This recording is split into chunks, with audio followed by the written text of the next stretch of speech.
this shit ruined my life. And that's the truth. Welcome back to the Coins and Connections podcast, where we explore all things books, business, and bullshit. My favorite bees.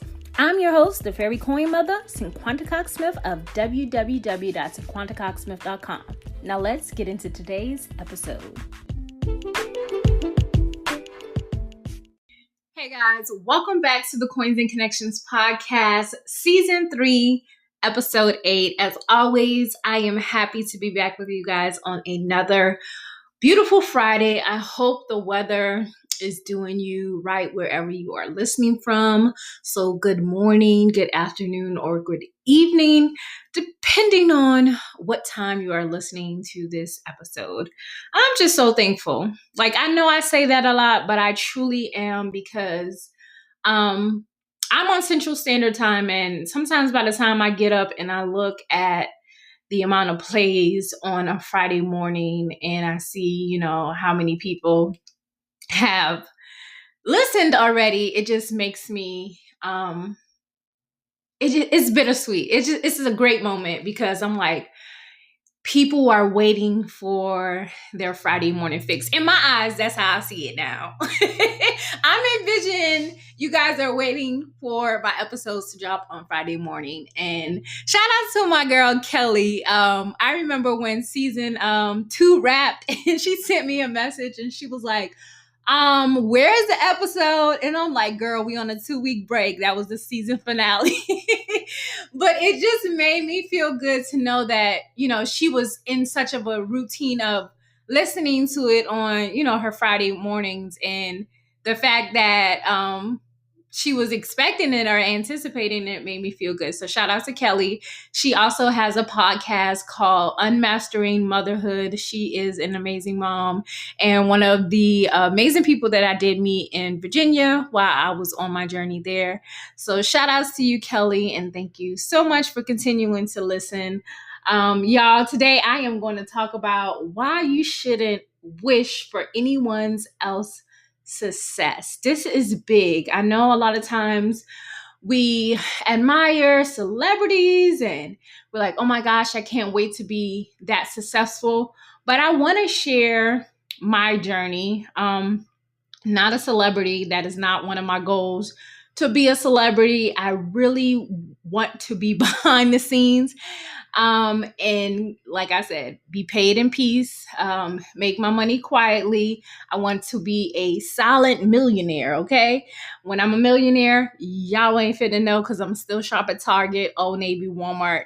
I'm just going to have a really nice bank account and my kids are going to be well taken care of and those things, So I want to be the in disguise millionaire. That is my goals. Okay. But I do want to tell you guys just a bit of the things that I've had to go through and I had to endure to even reach the amount of success that I've seen, because I have been super successful at a lot of things, and a lot of things were hard to be successful at. But I just want to talk about that. But you guys know what time it is. It's time for our rapid fire question of the day. So the rapid fire question of the day is, what was your favorite book growing up? So I don't know if any of you guys have read, I'm sure you have, the Chicken Noodle Soup for Your Soul books. Those were some of my favorite books that I used to read to in school, because probably mainly in Spanish, because I never paid attention in that class.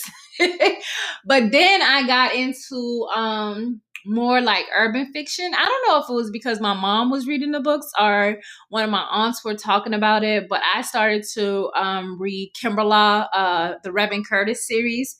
So I started reading her books, and those were really good. Until this day, I still read any books that she dropped. She's one of my favorite authors, and probably one of the ones who have actually paved the way for me to even think about being an author. So shout out to her because she is still writing to this day. And like I said, I remember reading her books when I was in high school. So when I dropped the rapid fire question of the day over on the Coins and Connections Instagram page on Saturday, I want you guys to tell me, what was your favorite book growing up?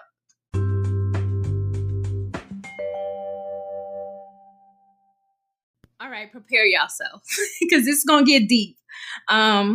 The reason why I want to talk about not wishing for anyone's success, because I want to truly be transparent and share my story and share some of the things that I've went through. I always talk about my failures, and then you guys also hear about the things I have been able to be successful at. But with that came negative bank accounts. Negative bank accounts, closed bank accounts. Like, I can't even get an account with a bank that everybody has. I've been scammed out of thousands of dollars. I lost my website and domain twice. And let me tell you why. This is my personal brand. I didn't have the money to pay for it. I didn't have the money to renew my domain name. And I think, was this 2 years in a row? I can't remember if it happened 2 years in a row, but when I talk to people, and I always say, y'all, make sure y'all save y'all money for the summer, because sometimes it's a slow, dead period for business owners, especially small business owners. So I always used to say, y'all make sure y'all save your money for the droughts that come with the summer months. Summer always hits me super hard. And just thinking back to the time when I'm like, oh my gosh, I lost my whole website, like everything gone, nothing backed up. I had to start from scratch. I had to wait for GoDaddy to release my domain name because I couldn't renew it. So then you lose it for a certain amount of days.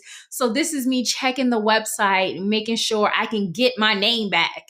Like, this is the type of stuff that I'm saying, like, when you don't have the money to keep your shit running, it's like it will break you and you'll be like, this ain't for me. But that was never the case for me. I hopped back right in that shit, rebuilt my website, and kept it moving. But I also made sure I always had the money to pay that domain fee. And I want to really tell y'all, like, Coins and Connections has been the business that I dreamed of because of the meaning behind it. And what really made me open up an Etsy shop, I think it was it 2018, is because I couldn't pay my Shopify monthly bill. I couldn't pay that bill for 2 months. So instead of me saying some shit like, oh, y'all, I'm just going to discontinue my store, because I probably did, was like, oh, guys, well, we're just going to open up an Etsy shop. We're going to be closing the store down for a little while. No, your girl didn't have a shop. Shopify kicked me out because I couldn't pay my bill. And let me tell y'all, so you can don't ever be embarrassed, whether it was $50 something or $70 something. Because listen, if I have to choose between Shopify, paying my Shopify bill, and my car payment, guess what I'm going to pay? I'm going to pay my car payment. If I have to choose between paying my Shopify bill and my cell phone bill, I'm going to pay my cell phone bill. And this is just me being super honest. Now, Etsy was a good choice because I was able, that first year, I was selling like crazy. I had so many people wanting the Cardi hoodie. I had so many people wanting the Money Mitch hoodie, like older white guys, like buying two. And I'm just like, what? I can't believe this. So my first year on Etsy was actually really good to me. And it actually helped me, the money I made over there, to reopen up my Shopify store. Y'all, it was getting serious. And here's another tea. I was this close. I wish y'all could see me. I did not record this season. I was this close, my fingers real pinched, to get my car repossessed. I love my car, but I was late on my payments. So that's another thing I had to do. It may look successful, but behind the scenes, y'all better check on y'all small business owner friends, because we are not okay sometimes. And sometimes it's hard for us to even say anything because so many people are waiting on small businesses to fail. So many people think because you reach maybe you made 100 orders this month. Sometimes we screw up in the back scenes where we didn't do our numbers right and we ain't really taking home that much money. After you take out shipping fees, supplies, labels, and whatever else, if you're shipping from home, we ain't really balling like that. And sometimes in the first 1 to 2, 3 years, it takes you a while to figure out that sweet spot of how you can find this cheaper, buy this in bulk, and actually bring home some revenue. It's stressful. So a lot of people go into a service-based business because they only have to do something once and they recoup all the fees. But for me, I go into a print-on-demand business where I don't have to print or ship anything, but I have to make sure I'm marking up my prices so that I can make money. So, everything is different. Things are, it's stressful. But I want to tell y'all, I was dedicated. I was so dedicated. No matter if the money was coming, I knew this is what I wanted. And I had support, but I also know that people learned to stay out of my way because when I was super focused on a goal, you couldn't tell me anything. You couldn't get through to me because I had it all figured out. In my mind, I had it all figured out. But the hard truth is, I made everything harder than it should have. You get what I'm saying?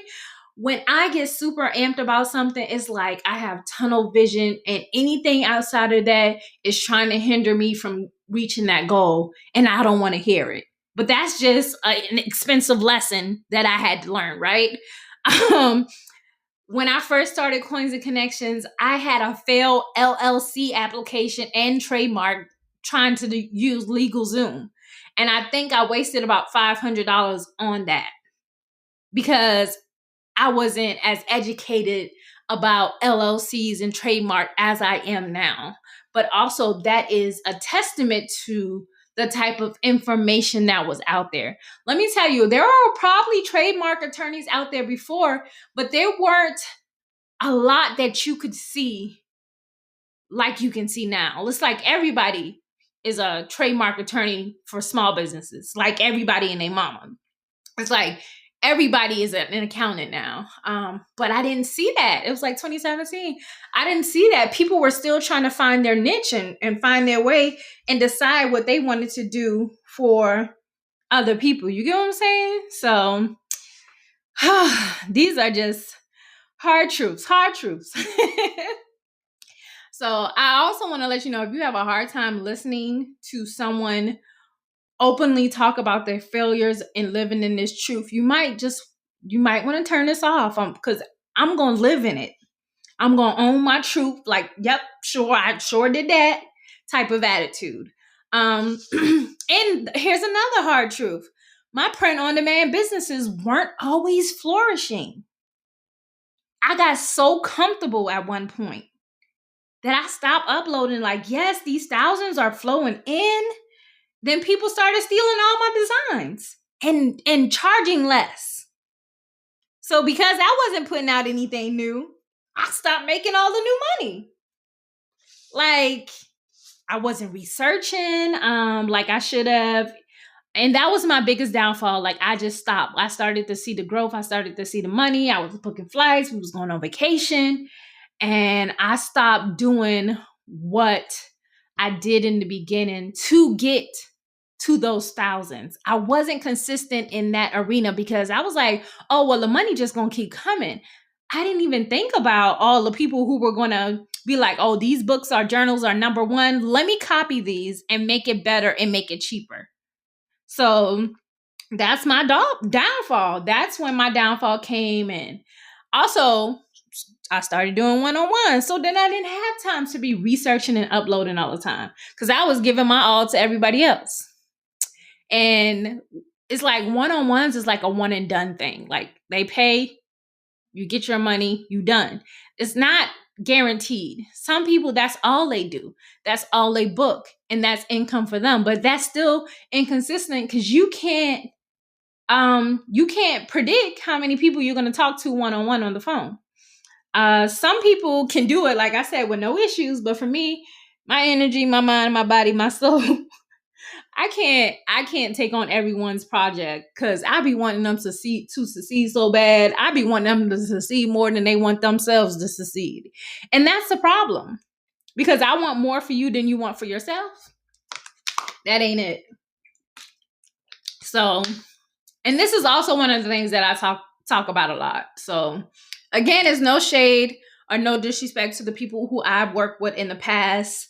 But that's just one of those things that I had to let go of in my business. But I always pray that you all are just running your business the way you want and not the way people are begging you to.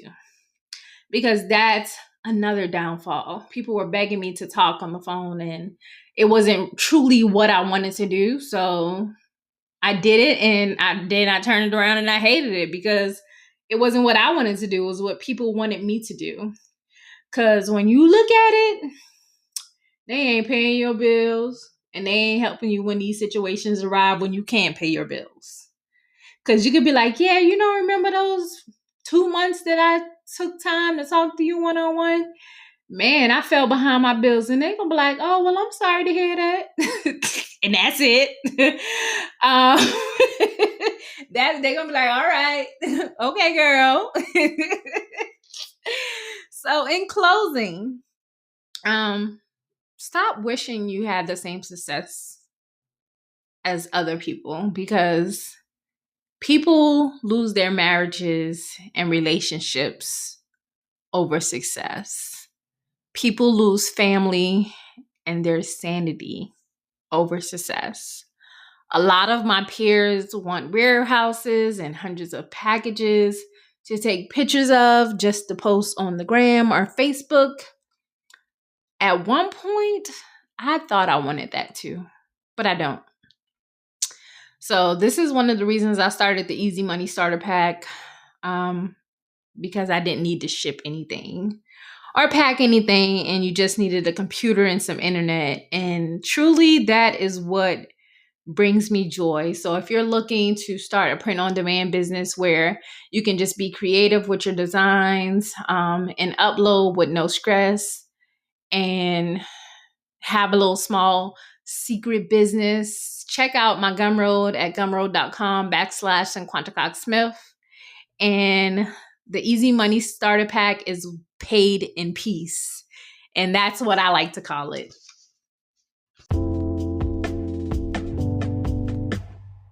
This segment is called Q Money Bag Start of the Week. So the Q Money Bag Start of the Week, I'm going to talk about anxiety and being anxious. I know this is one of the topics that I talk about a lot because I'm dealing with it. I'm still dealing with it. I am currently not taking any medication, but sometimes I feel like I need to, only because my brain runs 24/7, to the point where at night in bed, my mind never sleeps. It does not. I dream every night. I don't know about you, but I dream every night.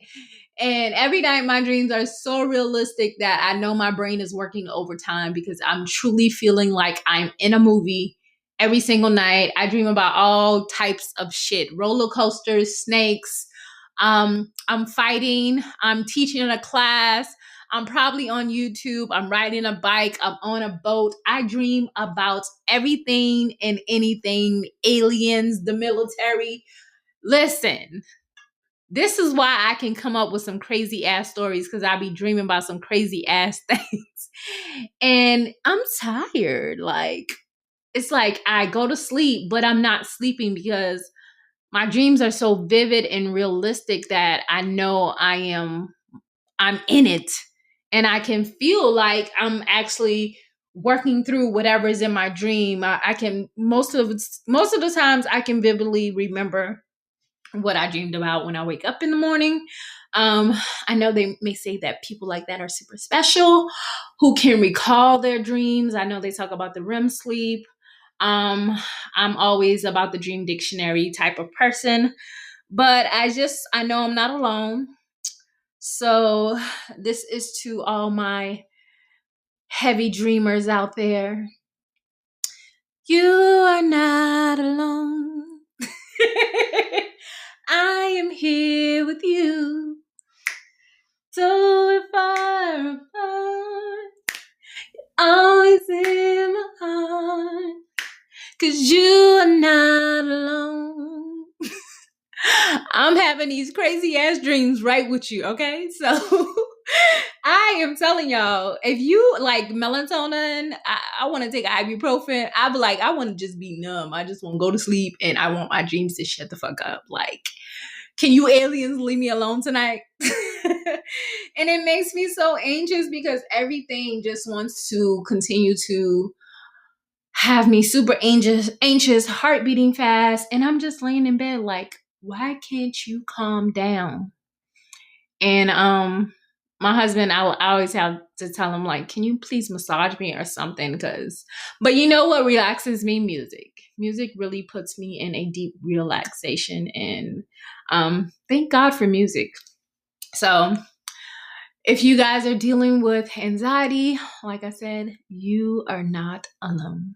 So until next time.